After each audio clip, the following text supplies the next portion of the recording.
Boa noite a todos. Eu vou pedir, antes de lermos a palavra de Deus, para que você curve sua cabeça mais uma vez e junte-se comigo para um momento de intercessão, uma palavra de oração, corroborando com a introdução devocional do nosso culto, da nossa celebração dessa noite com o diácono Luiz Carlos. Lembrando de orarmos mais uma vez pela saúde do nosso pastor, meu querido amigo Bispo Weber, e pelo estado do Rio Grande do Sul. Então vamos dedicar mais um tempo de oração por essas causas. Senhor Jesus, nosso Salvador,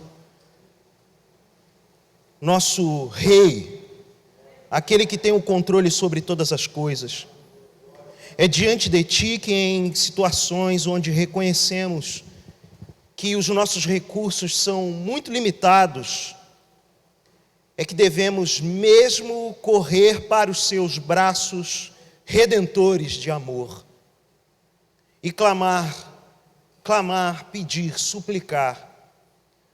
O Espírito se constrange nesse momento, nessa hora, a orar mais uma vez pela casa do nosso querido pastor, do Bispo Weber, irmã Lourdes. Espírito Santo de Deus, faz o que Tu fazes de melhor naquela casa. Espírito Santo de Deus, traz consolo em todas as dimensões, em todas as áreas, e toca na saúde do nosso pastor. É a nossa oração, mais uma vez, concordando com a oração do diácono aqui, com as orações que já foram feitas durante esse dia, ao longo desses dias, oramos como igreja, pedindo: toca na vida do Bispo Weber, Espírito de Deus que promove cura e restauração, e continua enchendo de fôlego, esperança, e cuidando também da saúde da irmã Lourdes, nesse momento desafiador que eles passam como família. E oramos, Deus Santo, pelo estado do Rio Grande do Sul, toda a região metropolitana de Porto Alegre. Senhor, uma região que eu prezo tanto, na qual já fui tantas vezes, e lá fui tão abençoado pela igreja do Senhor Jesus naquele lugar. Tu sabes o quanto aprendi do Teu reino com os irmãos daquela localidade, de diversas cidades, como a própria capital, Porto Alegre, Canoas, São Leopoldo, Deus, Cachoeirinha, a Serra Gaúcha, onde tenho gente muito querida, irmãos meus de profundos vínculos, residindo naquela região da Serra Gaúcha, e ali servindo como pastores, missionários. Senhor, seja com o Teu povo ali, seja com todo o estado do Rio Grande do Sul que passa por essa situação calamitosa, mas clamamos pela Tua igreja ali, nossos irmãos e irmãs ali. Senhor Jesus, que nos mobilizemos mesmo, como a igreja de Antioquia se mobilizou, segundo a profecia de Ágabo, a respeito da grande fome que viria sobre Jerusalém, como Atos dos Apóstolos nos ensina. Senhor, que possamos aplicar o que durante anos e anos temos lido na Tua palavra. Oh Deus, ajuda-nos a ser um povo misericordioso, compassivo e engajado na causa do reino de Deus, olhando a pluralidade do corpo de Cristo, a translocalidade do corpo de Cristo. São irmãos nossos naquele lugar que carecem das nossas orações e da nossa ajuda material também. Oramos assim para que possamos mergulhar na Tua palavra agora sobre vida de igreja, com a nossa consciência lavada pela água pura da palavra de Deus. Em nome de Jesus, amém e amém. Fica de pé, por favor, para a gente ler 1 Coríntios 5. São apenas 13 versículos, de uma passagem extremamente pertinente para nós, e absolutamente atual. Vamos ler a palavra de Deus. Geralmente se ouve que há entre vós imoralidade, e imoralidade tal, como nem mesmo entre os gentios Isto é, haver quem se atreva a possuir a mulher de seu próprio pai.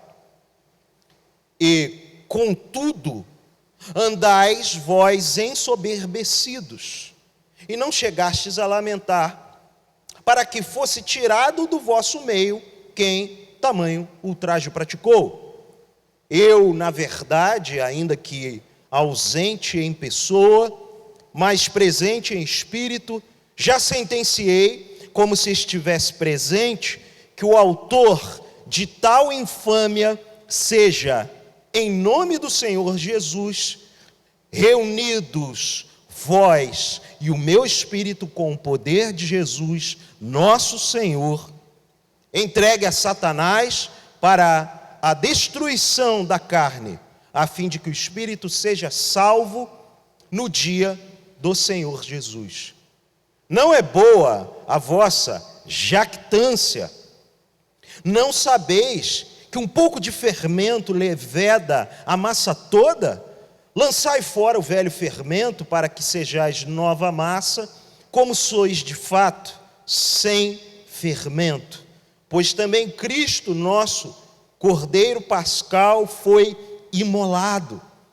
Por isso, celebramos a festa não com o velho fermento, nem com o fermento da maldade, da malícia, e sim com os asmos da sinceridade e da verdade. Já em carta vos escrevi que não vos associeis com os impuros. Refiro-me com isto, não propriamente aos impuros deste mundo, ou aos avarentos, ou roubadores, ou idólatras, pois neste caso teríeis de sair do mundo.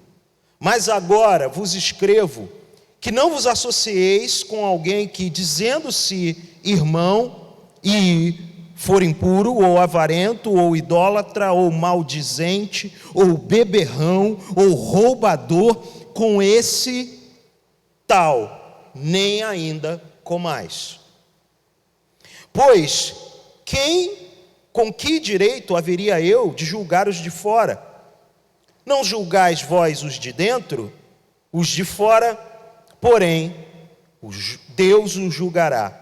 Expulsai, pois, de entre vós o malfeitor. Palavra do Senhor para a nossa edificação, encorajamento, confrontação e consolo nessa noite. Feche mais uma vez seus olhos, vamos orar. Deus, te agradecemos pela santa palavra, pela sagrada escritura, pelo privilégio de fazermos a leitura pública da sagrada escritura. Obrigado, Jesus. Obrigado por falar conosco e se revelar a nós de forma especial por meio da tua palavra. Te rendemos ações de graças e pedimos que o Espírito Santo conduza essa pregação. Conduz o que eu vou falar aqui, Jesus, em nome no teu próprio nome. Espírito Santo, adestra os ouvidos da tua igreja para ouvir a tua voz à medida que a palavra é lida publicamente, interpretada e trazida para o nosso dia a dia. Oramos assim, em nome do Pai, do Filho e do Espírito Santo. Amém e amém. Pode se sentar, por favor. Nós estamos aqui com um texto, como disse, pertinente e absolutamente atual para nós. Há uma semana, o Rio de Janeiro ficou movimentado, no último final de semana, pela vinda de Madonna para o Brasil, para o encerramento de uma turnê, celebrando, o nome da turnê é Celebration, foi encerramento aqui no Rio de Janeiro. E durante a semana, as repercussões foram muitas, nos noticiários, nos comentários de cultura, e além dos comentários de cultura, os comentários políticos, sociais, éticos, religiosos, enfim, todo mundo teve alguma opinião para falar sobre a situação. E o que foi o espetáculo? Para mim causa um pouco de espécie, porque eu cresci com a minha irmã ouvindo a Madonna, lá nos anos 80. E desde cedo ela via lá os clipes que passavam, a gente já sabia qual era a natureza das obras dessa senhora. Então não surpreende muito, não causa muito espanto. E eu, como alguns já sabem, fui criado numa tradicional família católica brasileira. Minha mãe, Carola, não era não praticante, não, praticante. Eu, à época, era um jovenzinho, recruta de coroinha nessa época. Isso deve ter sido por volta de 1987, 1988. A maioria não estava nascido aqui, eu sei. Mas o ponto é que a minha mãe, naquela época, já via os trem lá da Madonna que a minha irmã via, minha irmã adolescente na época, eu piquitito ali, e já falava, essa mulher, e já falava tudo aquilo que a gente ouviu ao longo dessa semana. Tipo, passou 40 anos e ainda não entenderam que essa senhora, ela é imoral sexualmente, ela vende o produto dela, a música dela, por meio dessa propaganda, desse escândalo, desse choque, dessa provocação. Ok? Ela foi excomungada da Igreja Católica Romana 3 vezes. Tipo, acho que ela tentou se reconciliar e colocaram para fora, tentou se reconciliar, agora já pode pedir música aí para o Fantástico que deve estar passando daqui a pouco. Não é de surpreender o que acontece com ela e o que ela e outras chamadas musas pop, seja lá o que for, fazem. Tudo isso é previsto. O ponto é que, paralelo aos episódios e comentários de Madonna dessa semana, alguns comentários sobre líderes do meio evangélico, sobre condutas no que diz respeito à moralidade sexual, ou pelo menos à ética no que tange a moralidade sexual, também vieram à tona. E costuma vir muito mais à tona do que a gente espera, notícias bem decepcionantes sobre pureza sexual, sobre moralidade, sobre uma vida santa, com essa ênfase na questão da pureza sexual, que é o problema que é endereçado inicialmente no capítulo que a gente leu. A gente vai ver que o grande problema aqui não é esse apenas, a imoralidade sexual, é o que vem à tona, é a ponta do iceberg, porque ele revela uma cadeia de complicações no que diz respeito ao relacionamento com Deus. O ponto é que há uma diferença clara entre essa senhora Madonna e os professos líderes religiosos. A diferença é qual nome é invocado para as obras que são feitas, tanto de um quanto de outro. Madonna deixa claro que o Deus dela é ela mesma. E, de acordo com algumas imagens que passaram, eu vi os flashes, tem uma coisa, tipo um culto, uma missa negra, uma coisa meio diabólica, assim, um gráfico bem impactante. Não me importa, ela não é meu assunto.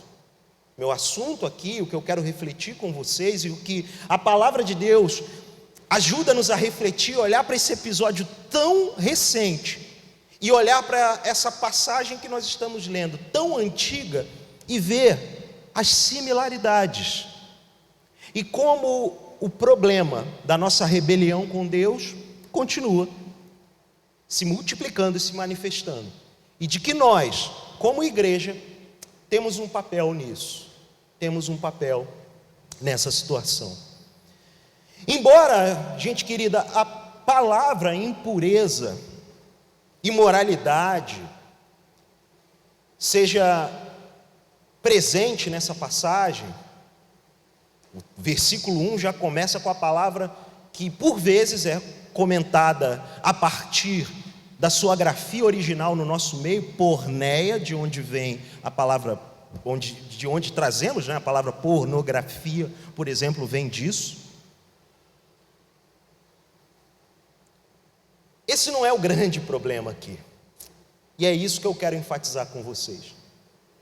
O grande ponto tratado nessa passagem é um assunto delicado, e quando lemos a palavra como um todo, em especial como ela conclui, fazendo uma citação lá de Deuteronômio 13:5, expulsai de dentre vós o malfeitor, na NVI o perverso. Poxa, a palavra é para expulsar alguém da igreja? É, porque o grande assunto aqui, minha gente, é disciplina da igreja, disciplina na igreja.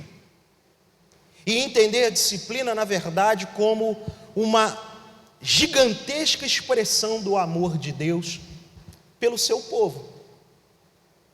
Ora, como eu disse, comecei essa mensagem olhando para esses episódios que mexeram com os noticiários dessa semana. Eu não tenho como questionar a postura de Madonna, ela não é uma cristã. Quem vai no show dela normalmente não é um cristão. Quem consente com aquele espetáculo não é um crente. Então não cabe a mim entrar numa expressão de disciplinar essa senhora e seus seguidores. Mas e quanto a nós, e quanto à igreja? E por que multiplicam-se notícias decepcionantes, posturas para ser muito generoso, no mínimo com uma ética pastoral cristã, discipular muito pobre, para ser generoso? Por que isso acontece? O assunto disciplina da igreja tem sido um dos mais negligenciados durante muito tempo nos nossos arraiais. A igreja evangélica, em nome do seu crescimento, de querer crescer, de querer ser essa força em movimento constante, de colocar gente dentro das suas reuniões, de querer lotar os templos, tem negociado essa grande verdade de que a porta do reino de Deus é estreita, não temos como alargá-la. Existem critérios que são asseverados pelo Senhor Jesus e comunicados a nós pela Sagrada Escritura e trazidos ao longo do tempo pelo testemunho da tradição da igreja, que são inegociáveis. Nós não temos como burlar, dar um jeito, contextualizar o que é incontextualizável. E essa passagem nos ajuda muito a abordar essa questão e entender como a disciplina de Deus é uma expressão de amor divino para a sua noiva, para a igreja dele, para o povo dele, para os filhos dele, para os filhos de Deus. A gente terminou à luz da exposição semana passada, trazida pelo diácono Ângelo aqui, com essa expressão de amor de um pai que disciplina os seus filhos. E é com esse ritmo que o apóstolo Paulo segue aqui na sua instrução à igreja que se reunia em Corinto. Então eu quero pensar com você, olhando para esse texto em 3 partes, do verso 1 até o verso 5, considerando a situação desse membro da igreja. Desse membro da igreja, provavelmente um jovem que vive uma situação complicadíssima no seio familiar e, consequentemente, no impacto da sua comunidade de fé. Depois eu vou olhar com você os versículos 6 e 8, de 6 a 8, 6, 7 e 8, onde ali temos o impacto da importância da disciplina desse membro dos versos 1 a 5 para a saúde da comunidade da fé. Mas a bondade de Deus e a misericórdia dele é tão grande que ele ainda contempla o impacto dessa palavra e dessa postura disciplinar para o mundo, para aqueles que fazem parte da esfera do dia a dia, dos versos 9 até o final do capítulo, versículo 13, é disso que Paulo vai tratar. E é isso que eu quero investigar com você, olhando aqui versículo a versículo. Tem muitas palavras aqui que a gente precisa observar, talvez em traduções um pouco mais assertivas à luz do texto original, e eu quero investigar isso de maneira minuciosa contigo. Volta teus olhos para a palavra de Deus mais uma vez, por favor. Então Paulo começa dizendo: geralmente se ouve que há entre vós imoralidade E aí, como é muito comum da didática rabínica, a repetição de um termo, imoralidade e imoralidade tal, ou seja, dobrando o peso e a gravidade do que aconteceu. Essa palavra imoralidade aqui, ela traduz o grego porneia, que muitos crentes conhecem. Em algumas versões vai estar aí impureza sexual também, deixando de maneira mais explícita o que aconteceu. Como nem mesmo entre os gentios, nem mesmo entre os não crentes, isto é, e aí Paulo vai dizer qual é o problema tão grave: haver quem se atreva a possuir a mulher de seu próprio pai. Então, um homem daquela congregação contraiu relações sexuais com a sua madrasta. Então, olha o problema, olha a gravidade da coisa.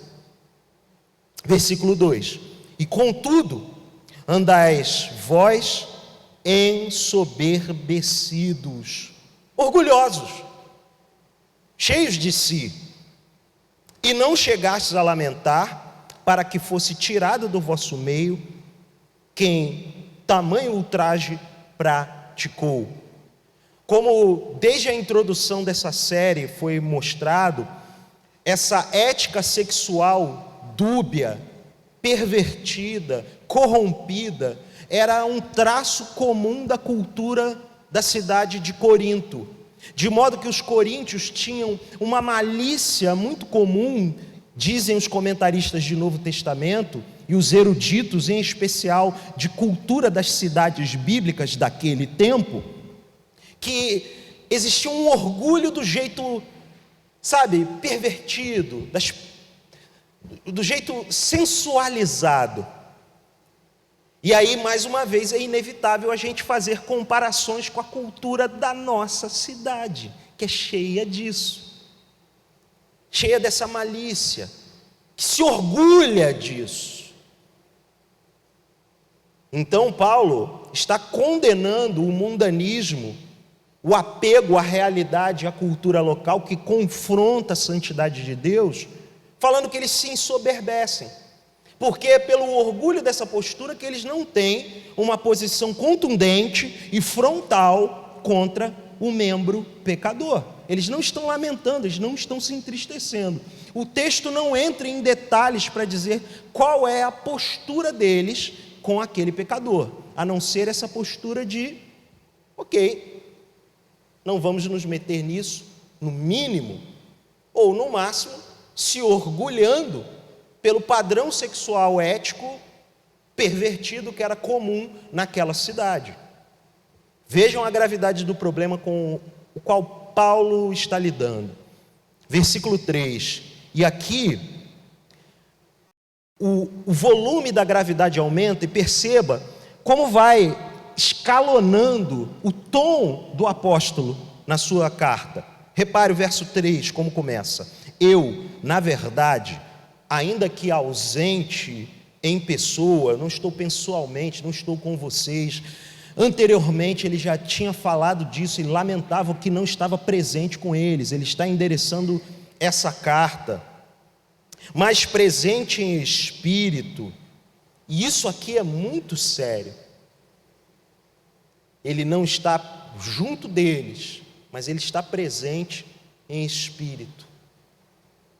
Enquanto eu orava aqui, junto com vocês, pelo estado do Rio Grande do Sul, e me lembrando, porque de fato aquela cidade tem muita importância para mim, tem gente muito, muito querida que mora em Porto Alegre, na grande Porto Alegre, e de lá aprendi muita coisa sobre o reino de Deus, com aqueles irmãos de lá. E eu pude entender um pouco do peso dessa palavra. Eu não estou lá, mas aqui em oração, em espírito, nós estamos juntos, são nossos irmãos, é nossa família espiritual. É nesse peso e é nessa gravidade de tom que Paulo está abordando a questão aqui. Isso é muito sério. Já sentenciei, como se estivesse presente, que o autor de tal infâmia seja. E aí ele abre um parênteses a partir do versículo 4. Essa vírgula serve como um parêntese para enfatizar mais ainda do que ele está tratando. Verso 4: em nome do Senhor Jesus, reunidos vós e o meu espírito. Perceba como Paulo se coloca nessa situação com o nome do Senhor como o selo do que está sendo tratado, com o poder de Jesus, e ele reafirma o senhorio de Cristo, nosso Senhor, o dono da igreja. Jesus não é apenas o Salvador, ele também é Senhor, ele governa a igreja. Verso 5: entregue a Satanás para a destruição da carne. Então a gente precisa interpretar esse texto, que por vezes causa um pouco de confusão. Ele não está mandando o imoral, o membro da igreja que se desviou dos caminhos do Senhor Jesus e dormiu com a sua madrasta, ele não está mandando numa passagem sem escala para o inferno.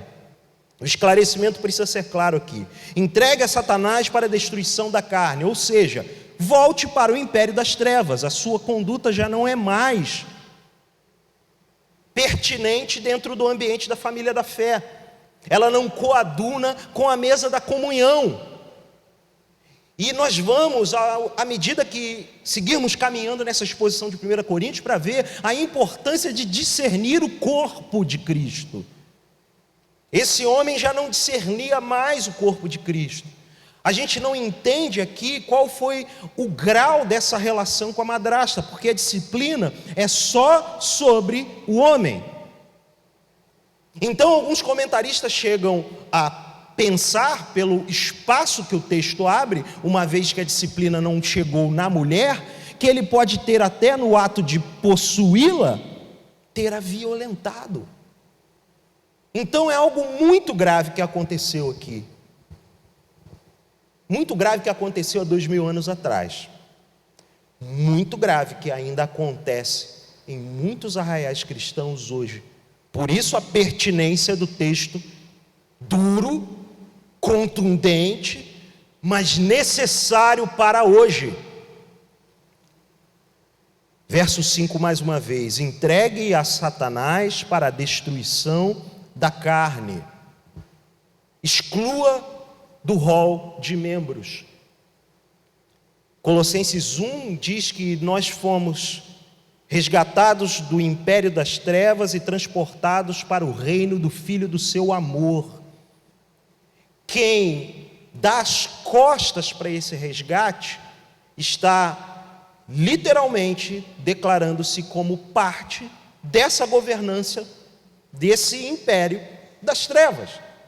E é para lá que Paulo está mandando que esse membro pervertido seja enviado novamente, com uma finalidade, e aqui a interpretação do texto é muito importante para nós: a fim de que o Espírito Santo seja salvo no dia do Senhor Jesus. A disciplina da igreja, por mais dura que seja, por mais severa que seja, ela não tem como finalidade, como objetivo, como alvo, a punição. Até porque o juízo final pertence ao nosso Deus Pai, Criador de todas as coisas, ao Deus Filho e ao Deus Espírito Santo, ao Deus Trino. É a Ele que pertence o juízo final. Mas à igreja cabe uma instância disciplinar que enfatiza a misericórdia desse Deus, para que haja nesse espaço de ser gastado na realidade do império das trevas e voltar para o jugo da lei, voltar a ser dominado e, portanto, guiado de volta aos caminhos pela dureza da lei, como misericórdia de Deus. Por isso o texto diz: entregue a Satanás para a destruição da carne. a fim de que o espírito seja salvo no dia do Senhor, para que até a volta do Senhor Jesus, durante todo esse período que à luz da linguagem profética de Isaías é conhecido como o ano aceitável do Senhor, o pecador possa se arrepender, aquele membro que está fora dos caminhos do Senhor possa ser reencontrado. Não há pecado tão grave que o Senhor, em sua santa misericórdia e com seu sangue precioso, não possa chamar de volta para si. É isso que essa passagem mostra, que há esperança para alguém nesse nível. Então essa primeira parte do texto, ela conclui, ela começa com uma gravidade escandalosa, ela começa com o escândalo da carnalidade humana, mas também termina com o escândalo da misericórdia divina, que permite que mesmo que alguém que volte para a realidade do império das trevas, ainda possa ser salvo no dia do Senhor Jesus. Há esperança para o pecador, há esperança para pecadores. Uma das coisas mais lindas que eu leio em 1 Coríntios, que eu interpreto, que eu enxergo na primeira epístola de Paulo aos Coríntios, é que ela mostra para nós as boas notícias para más pessoas, para gente ruim. É evangelho para gente ruim.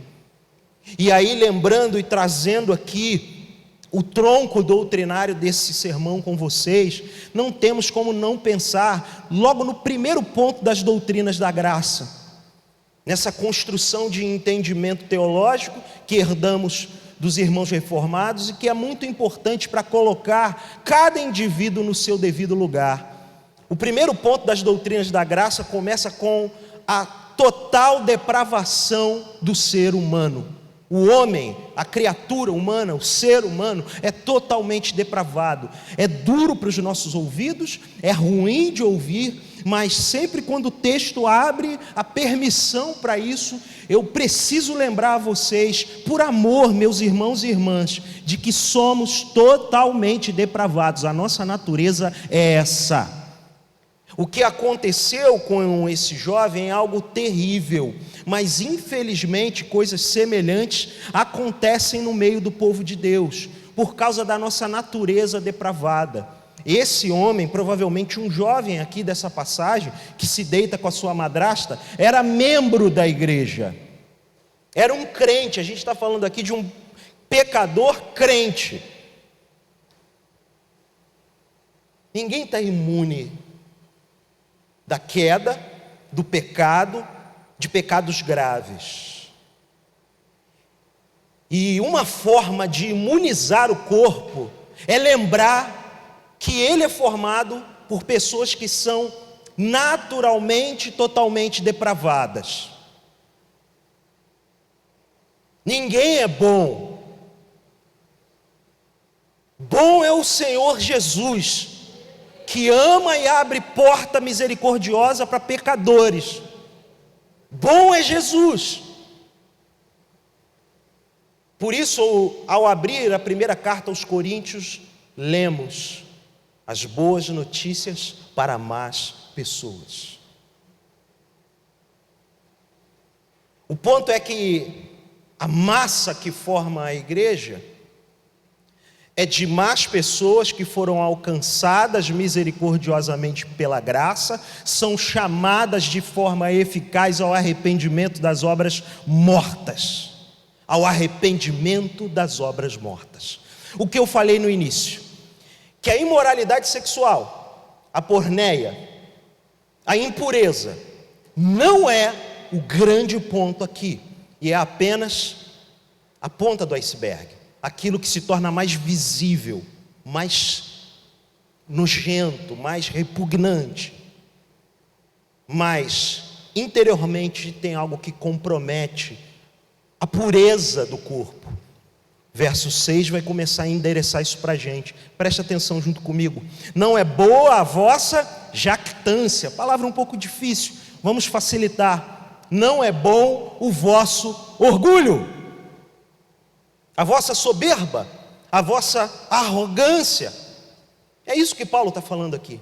Ele está voltando para aquilo que é apontado lá no verso 2, a soberba, o achar-se muito, o apropriar-se da realidade da cultura por meio do orgulho, e ele volta com isso aqui.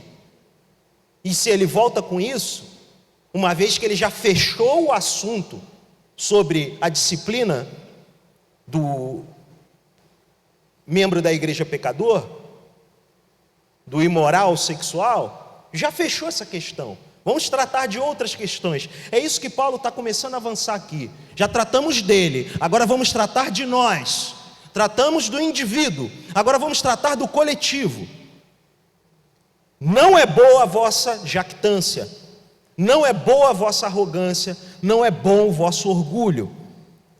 Não sabeis, e aqui ele entra numa linguagem do mundo da panificação, que é pertinente ao período em que ele está escrevendo essa carta. Dentro do calendário litúrgico, ele está escrevendo essa carta perto do período da Páscoa. Ele está preparando a igreja para a Páscoa, gente. Por isso ele tem que tratar do discernimento do corpo de Cristo. Não sabeis que um pouco de fermento leveda a massa toda, que um pouquinho, um pozinho daquele elemento, daquele fermento, pode comprometer toda a massa. Verso 7, ele continua nessa analogia: lançai fora o fermento, para que sejais nova massa, para que sejam renovados. O fermento já é identificado como a jactância, o orgulho. O orgulho para os coríntios era o estilo de vida que os tornava célebres em todo o mundo helênico. Esse era o orgulho dos coríntios. E esse é o grande problema daquela igreja. E é isso que Paulo está endereçando aos seus ouvintes. Mais uma vez o verso 7 do início: lançai fora, joga fora o velho fermento, esse elemento velho, esse apego aos costumes milenares da tua localidade, a ética secular ao teu redor, joga isso fora. Para que? Com a finalidade de que sejam nova massa, de que sejam renovados, de que tenham uma nova vida, de que sejam diferentes, como sois de fato, sem fermento, sem mistura.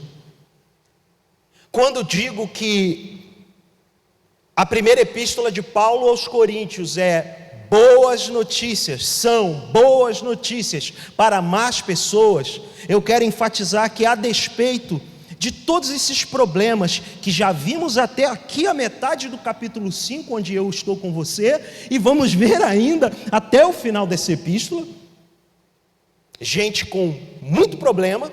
E essa, vale lembrar, não é a primeira carta que Paulo escreve, é a primeira que vem para o cânon, mas tem uma carta que foi perdida. Então Paulo volta a tratar de assuntos com esse povo complicado, mas mesmo assim ele afirma a identidade desse povo. Lançai fora o velho fermento, para que sejais nova massa, como sois de fato. De fato, em verdade, vocês já são sem fermento. E a parte B diz o porquê disso: pois também Cristo, nosso Cordeiro Pascal, foi imolado. Pelo sacrifício de Jesus, os mais complicados pecadores podem ser renovados e feitos nova criatura, pela obra perfeita de Cristo. E aqui a parte B também merece uma reinterpretação ou um olhar para traduções que deixem mais claro aquilo que Paulo está falando. Pois também Cristo, nosso Cordeiro da Páscoa, foi sacrificado. Ele foi para a cruz do Calvário. Ele foi para a cruz do Calvário para remir o pecado desse povo e torná-lo nova massa, novas criaturas, sem mistura, sem fermento. E aí ele aponta para a grande celebração no verso 8. Por isso, celebremos a festa, referindo-se à Páscoa, não com o velho fermento, nem com o fermento da maldade e da malícia, e sim com os asmos, os pães sem mistura de fermento, da sinceridade e da verdade, o chamado à santidade, o chamado àquilo que Deus faz por meio do Espírito Santo na igreja, no seu momento atual. O que Paulo está lembrando aos coríntios é que pelo sacrifício do Cordeiro da Páscoa, eles podiam naquele momento, com o poder do Espírito Santo que já havia descido sobre a igreja, serem santificados, serem um povo santo, a despeito daquilo que está ao seu redor, por isso ser um povo separado para Ele. A disciplina da igreja cuida da santificação da igreja, por isso a importância desse elemento da eclesiologia, do entendimento da igreja, do que é ser igreja. Disciplina traz à igreja aquilo que o poeta cantava, olhando para os filósofos antigos: disciplina de fato é liberdade, quando quem aplica a disciplina é Cristo, o nosso Cordeiro da Páscoa. E ele conclui ainda, estendendo o olhar para a realidade ao redor, para o mundo. Versos 9 até o 13. Já em carta vos escrevi que não vos associeis com os impuros. Não tenham relacionamento com gente devassa. E aqui ele usa, a palavra impuro aqui no grego é pornos. Não se associe com o pornô, deixa bem claro. Aqui, nesse momento, ele volta a falar. Mas eu quero que você preste atenção na progressão do problema aqui, na progressão do problema do pecado. Verso 10: refiro-me com isto, quero dizer de maneira mais clara, não propriamente aos impuros deste mundo, ou aos avarentos, ou roubadores, ou idólatras, pois nesse caso teriam que sair do mundo. E aqui entra um lembrete missional para a igreja. Com que tipo de gente Jesus andava? Com que tipo de gente Jesus deteve relacionamentos com uma finalidade? Não para congraçar com eles, igual alguns tentam suavizar o Jesus gente boa. Não. Ele detém relacionamentos. Ele pega água com alguns. Ele chega perto de ambientes de refeição de outros.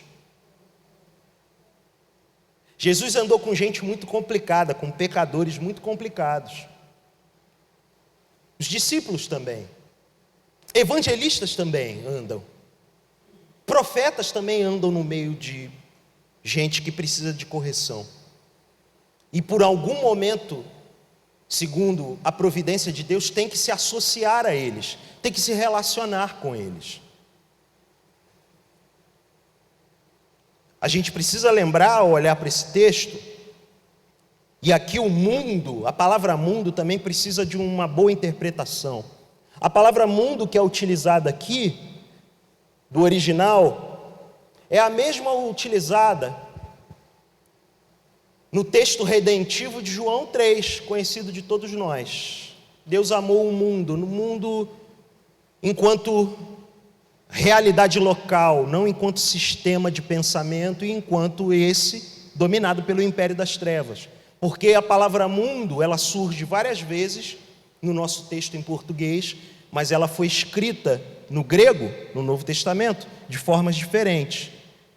Então aqui a palavra é utilizada, mundo, a partir do grego cosmos. A palavra cosmos, né? Todo mundo conhece, cosmos com K, começando, porque diz respeito ao mundo enquanto esfera local. Quando no grego original mundo está lá como aion, podendo grosseiramente transliterar como A-Y-O-N, ele refere-se ao sistema de lógica do mundo, esse corrompido e dominado por Satanás.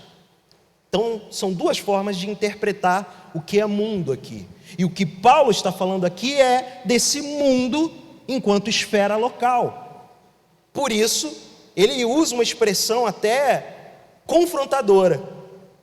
Refiro-me com isto não propriamente aos impuros deste mundo, ou aos avarentos, ou roubadores, ou idólatras, pois nesse caso terias de sair do mundo. Então, quando eu digo para vocês, não se associa com pecadores, eu não estou falando com os pecadores do mundo, porque a grosso modo, e quando olhamos para o testemunho de Jesus, o que vemos é ele tendo relações intencionais com essas pessoas para apregoar o evangelho do reino de Deus. Mas existe um critério disciplinar aqui para a igreja. Volta os olhos comigo para o verso 11. Mas agora vos escrevo que não vos associeis com alguém, presta atenção, não se relaciona com alguém que, dizendo-se irmão, ele abre uma vírgula antes de dizendo-se e fecha depois de irmão.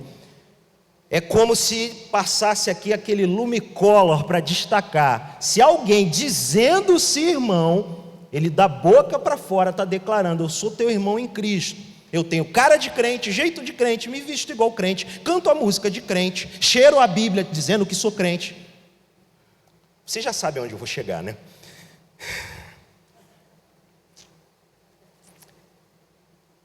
Não vos associeis com alguém que, dizendo-se irmão, for impuro, o imoral sexual, mas tem mais, ou avarento, que é o mesmo que ganancioso, amante do dinheiro, gente.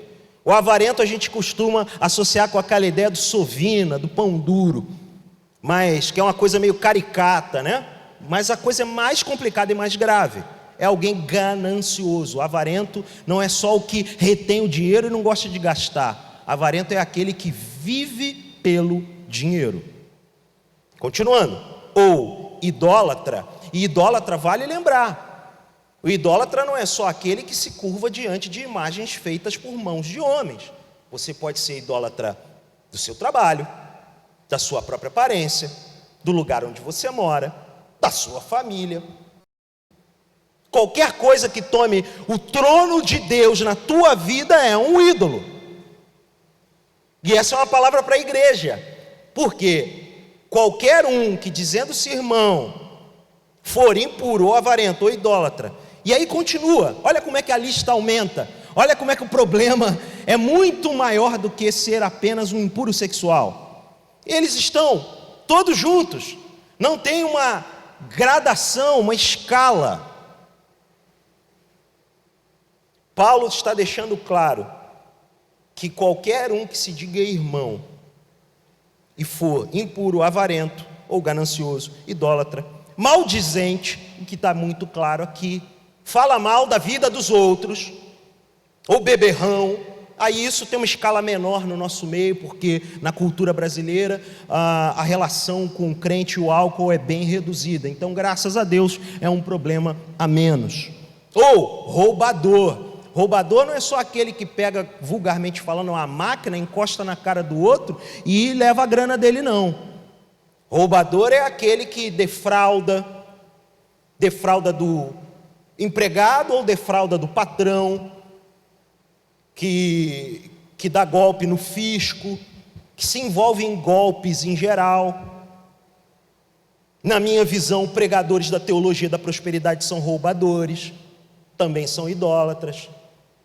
E quem acha que esses homens pregam a palavra de Deus estão seguindo o caminho de ser ladrão também. Vejam a gravidade dessa palavra, irmãos. Olha como é que ela conclui. Ela faz uma lista: impuro, avarento, idólatra, maldizente, beberrão ou roubador. 6 tipos de pecados, de pecadores, né? Ele falou de adjetivos aqui. Olha como é que ele conclui: com esse tal, nem ainda comais, nem sequer tem uma refeição, o que era algo muito importante para a igreja naquele tempo. Sentar à mesa, era algo de absoluta importância. Muito provavelmente o móvel mais importante da igreja, dos primeiros dias, dessa igreja chamada primitiva, que é o contexto aqui da carta de Coríntios que a gente está lendo, o móvel mais importante não era esse, não era o púlpito. O móvel mais importante era a mesa onde se tomava a refeição juntos. Porque só tomava parte daquela mesa quem discernia o corpo místico de Cristo, o corpo invisível de Cristo, reconhecendo-se como corpo visível dele, como igreja dele. O assunto é seríssimo e precisa ser endereçado. E aí ele conclui no verso 12: pois com que direito haveria eu de julgar os de fora? E aqui ele usa o julgar, diferente do julgar que eu usei no capítulo 2, quando preguei aqui algumas semanas atrás, que o julgar ali dizia respeito a avaliar, discernir, investigar. O julgar aqui tem peso jurídico. No termo original, a palavra tem uma implicação jurídica, porque é essa instância da disciplina da igreja que Paulo está se referindo. Então preste atenção no início do versículo 12: pois com que direito haveria eu de julgar os de fora? Que direito eu tenho de julgar quem vai no show da Madonna, ou a própria Madonna? Não é minha instância, não é minha jurisdição. Brasil, não é comigo. Não julgais vós os de dentro? A instância de vocês não é a igreja?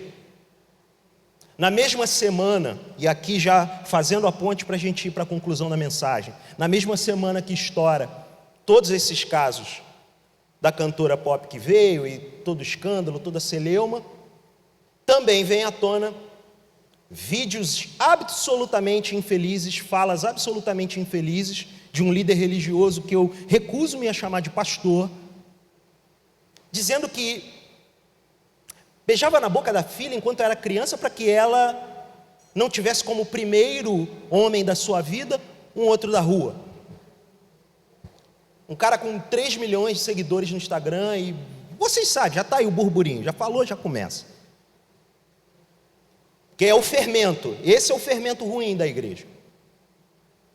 E não obstante isso, na mesma época vem à tona, porque coisa ruim começa a vir à tona, que o cara beijava na boca do filho, criança, com 8 anos de idade, para ele não ter interesse em se envolver em crises identitárias, disforias sexuais e se tornar um gay.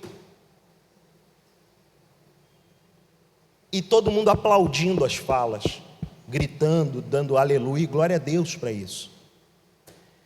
Essa é a igreja evangélica que não discerne o corpo e não sabe o que é disciplina da igreja, que é moderada pela lógica do escândalo, do barulho, dos algoritmos agora no mundo das redes sociais.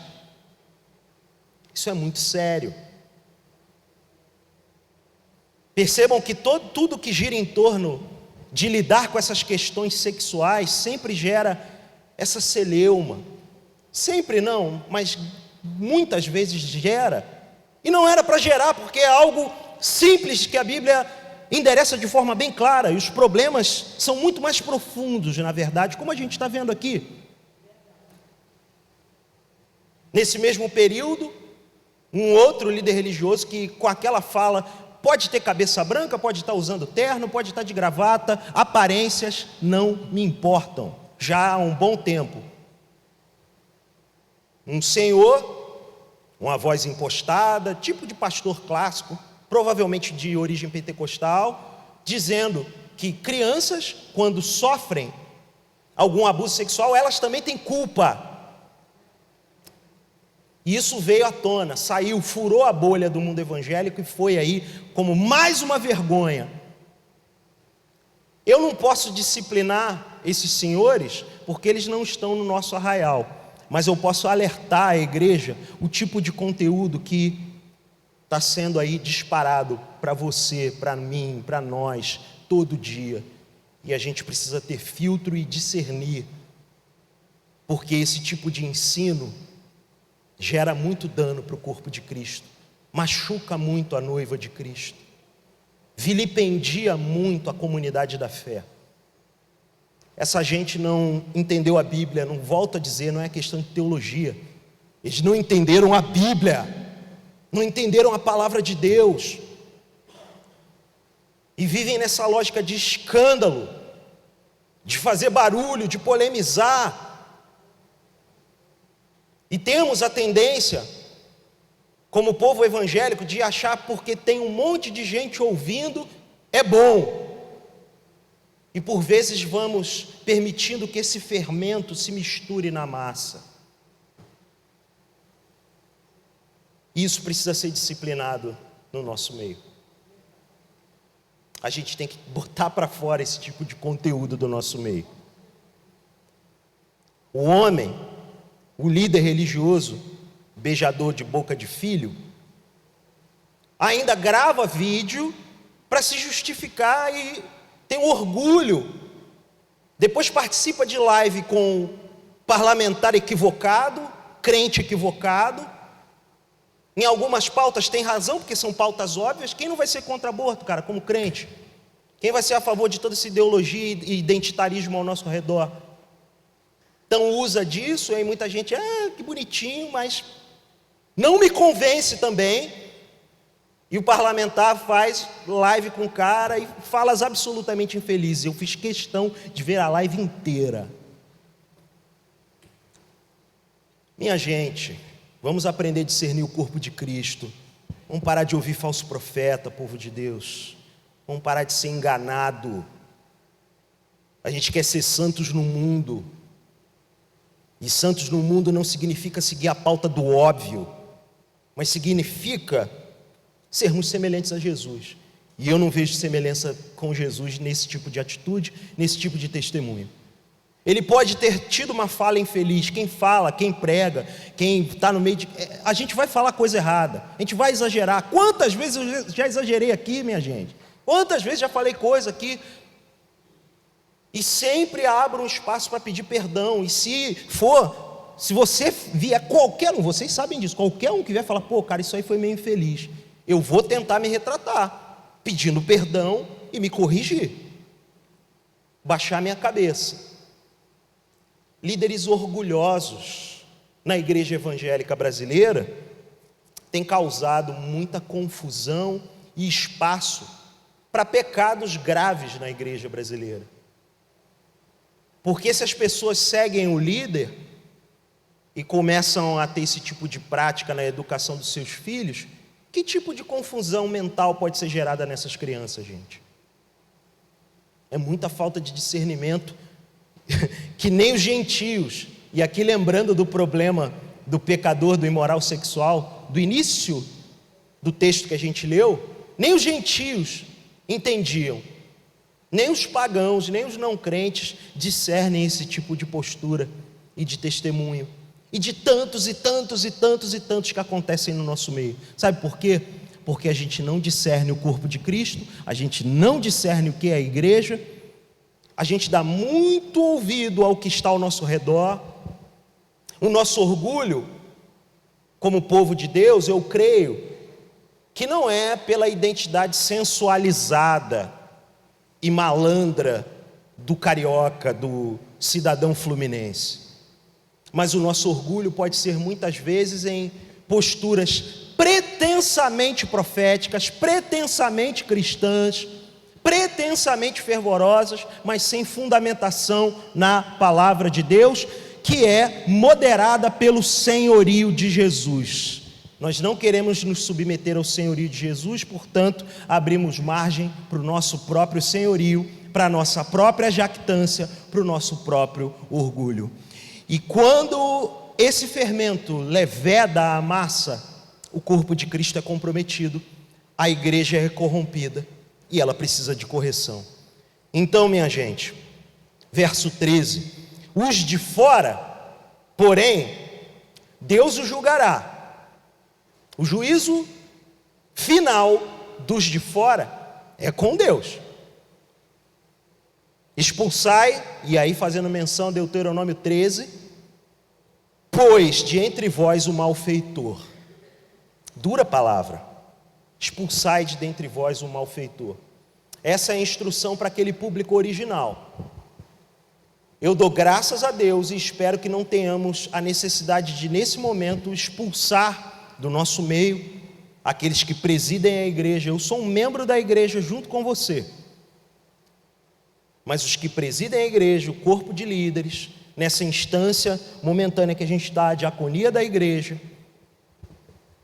se tiver que disciplinar um membro da igreja, ele tem que ser disciplinado, e a gente tem que entender isso como o amor de Deus, e isso tem que ser ensinado à igreja como amor paterno de Deus pela igreja. Primeiro ponto.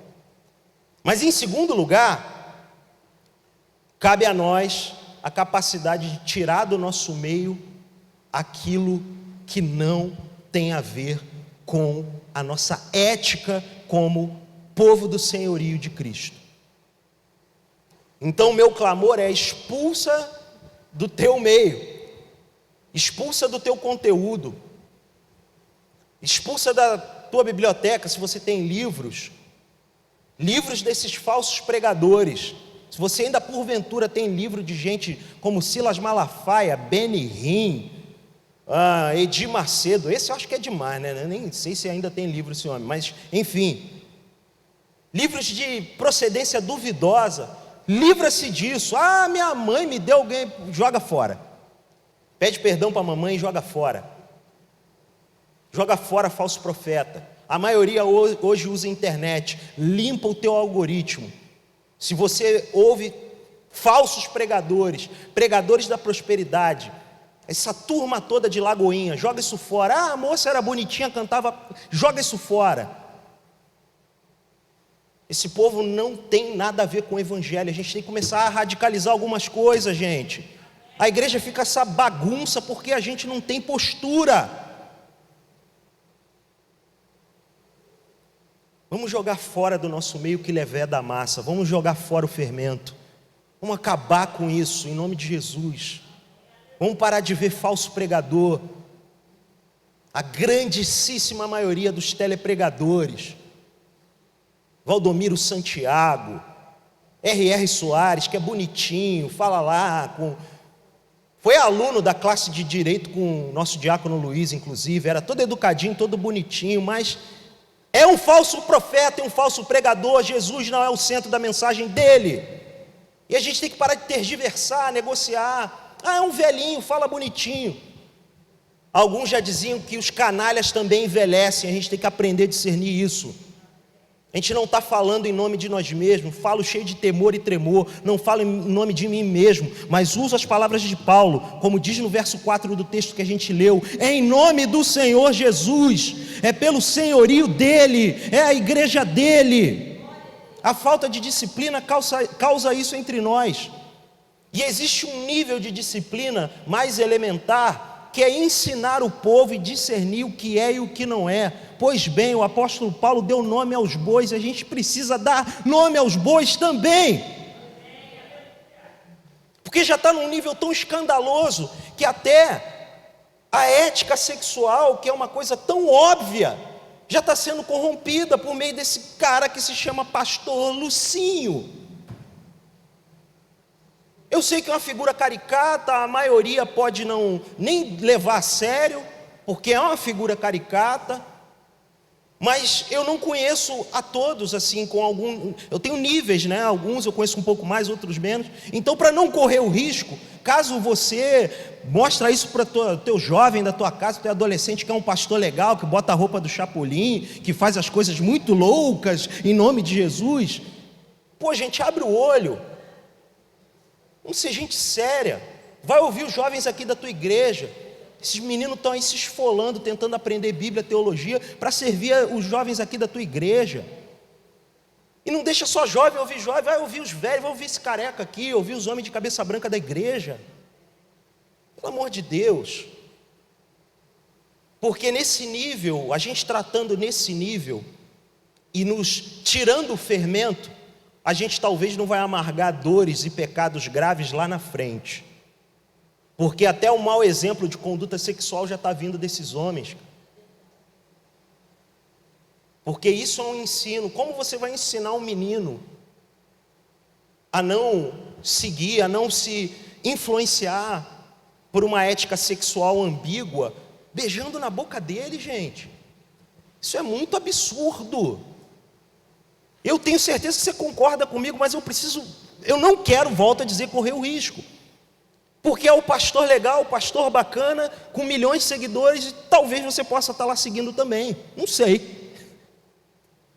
Então, para não correr o risco, livre-se do fermento em nome de Jesus.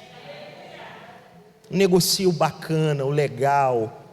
Tudo em nome de Jesus é válido? Não, tem um limite. O limite está imposto aqui, pela palavra dele. O limite está aqui. O desafio para nós hoje é bem claro. Nós precisamos entender que, como diz o verso 7, também Cristo, nosso Cordeiro Pascal, foi sacrificado, foi imolado. A boa notícia diante de toda essa coisa severa com a qual eu tive que desdobrar aqui com você, é que o Cordeiro imolado foi, o Cordeiro Pascal foi imolado, ou seja, foi sacrificado por esse tipo de gente também. E esse tipo de gente somos nós, porque todos pecaram e foram destituídos da glória de Deus, como diz o mesmo apóstolo Paulo, escrevendo aos Romanos. Então, quando eu falo com a dureza que eu estou falando, eu não estou falando de um pedestal, eu estou falando porque eu compreendi que eu sou totalmente depravado. Por que a teologia por vezes é importante, minha gente? Porque faltou a esses homens, imagino, um ensino sólido para mostrar que todos são maus. A nossa natureza é totalmente depravada, sim. E se há algo de bom em nós, é tudo por causa do Cristo, nosso Cordeiro Pascal, que foi sacrificado. A boa nova não vem da nossa capacidade de fazer coisas, até porque ela é nula em termos de santidade. A boa nova vem pelo fato de que o que precisava ser feito foi feito de forma perfeita por Cristo. Por isso podemos nos alegrar hoje, por isso podemos seguir para a festa e celebrá-la, sem fermento, com os pães asmos da sinceridade e da verdade. De modo que, entendendo isso, eu quero que você leve 3 coisas como aprendizado para casa. Em primeiro lugar, porque Cristo, o nosso Cordeiro Pascal, foi sacrificado, a disciplina da igreja vem sobre o pecador que vem do nosso meio, como aconteceu, como lemos do verso 1 a 5. Há esperança para o pecador, há esperança para o teu pecado, ainda que você tenha um pecado oculto, guardado, saiba, você pode confessá-lo a Jesus, antes de você ser disciplinado. Você pode ser corrigido. Mateus 18, Jesus nos ensina como lidar no confronto com irmãos que precisam ser desafiados em termos de pecado. Tem ali uma escala de tratamento. Então, se você se encontrar nessa posição, saiba, há esperança para a sua vida. Há esperança, você pode ser salvo. Não se deixa chegar ao ponto de ser disciplinado, expulso da igreja, excomungado, tirado da comunhão. Em segundo lugar, leva para casa isso, porque Cristo, o nosso Cordeiro Pascal, foi sacrificado, a igreja é preservada como uma nova massa, como um povo de nova criatura. Quem preserva a igreja, a disciplina da igreja, é para o bem da igreja. Bem como é para o bem do indivíduo pecador, é para o bem da comunidade da fé. Quando lidamos com conteúdos duros, densos, difíceis de engolir como esse, saiba, é expressão de amor pela sua vida, porque Cristo, Cordeiro Pascal, foi sacrificado. E em terceiro lugar, leva isso para o teu convívio, leva isso para a tua semana, porque Cristo, o nosso Cordeiro Pascal, foi sacrificado. A disciplina da igreja serve para estabelecer os limites, sim, entre os nossos relacionamentos internos e os relacionamentos internos, ou seja, há esperança para o pecador no mundo que nem conhece Jesus ainda, para o pecador não arrependido. Nós não devemos nem sequer comer com aqueles que, se dizendo irmãos, estão dentro dessas 6 categorias que a gente leu aqui e todas as outras que envolvem uma vida não piedosa e pecaminosa, ok? Mas temos, porque Cristo Jesus o nosso Cordeiro Pascal foi sacrificado, temos a missão de ir a esses impuros, avarentos, idólatras, roubadores, maldizentes, pecadores do mundo e anunciar a esperança para a sua vida. Você pode se converter dos seus pecados. Jesus se entregou na cruz do Calvário para te salvar. Você pode anunciar isso ao mundo. A boa nova precisa ser espalhada ao mundo, em nome de Jesus. Fica de pé, por favor.